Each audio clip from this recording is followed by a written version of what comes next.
So this is interesting. Sparkling Shiraz, even though it's got a touch of sweetness in it, I think it's fully on, well, you could have it for breakfast, or I think with barbecue, with spicy food, Cajun food, whenever you have a little bit of sweetness in your bubbly or in any wine, that's when you want to break it out with spicy food.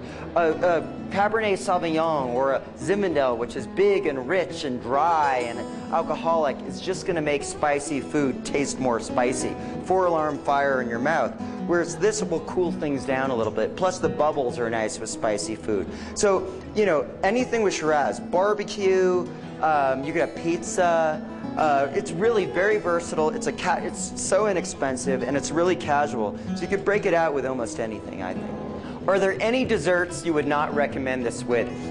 Chocolate, which is probably one of the sweetest desserts, they say, doesn't pair with a lot of dessert wines, especially lighter dessert wines. So you want to have your port, your big, rich, raisiny, dark fruit, high alcohol wine like port, or Bagnoul, which is almost like a tawny port. That's from France. Some wine folks would say for chocolate or big, rich, sweet desserts, it might overpower the Moscato.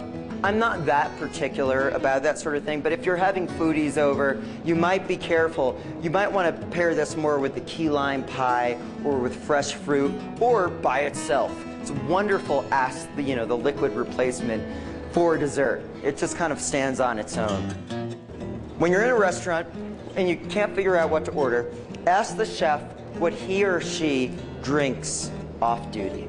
So it tends to be something kind of inexpensive, and it's usually the gem on the menu that most people ignore. The second thing, because most restaurants are very proud of their wine lists, and they'll actually publish their wine lists online, access it online or through the fax, and then Google it and find out what other people have said about it.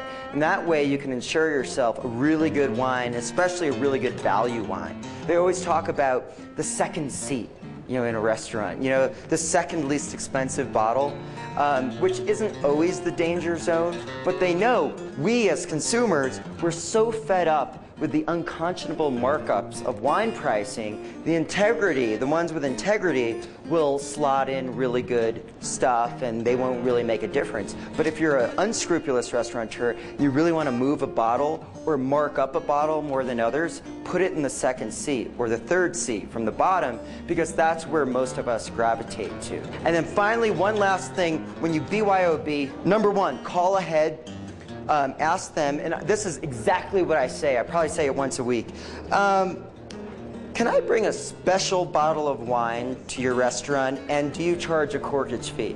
Yes, the corkage is $20, or the corkage is $7, or the corkage is $50, or no, you can't bring your wine. It's usually one of those things. And my rule of thumb is if it's 20 or lower, I'll usually bring a special bottle because I think that's fair. So then I bring my bottle in, and usually the best thing to do, and I've never seen this written anywhere, is to bring a Magnum. Bring a double bottle to the restaurant. So they're only going to charge you, they only have the nerve to charge you one corkage fee. And then give your server a taste because you've got plenty of booze. Hey, try this. Guess what? That one corkage fee will evaporate.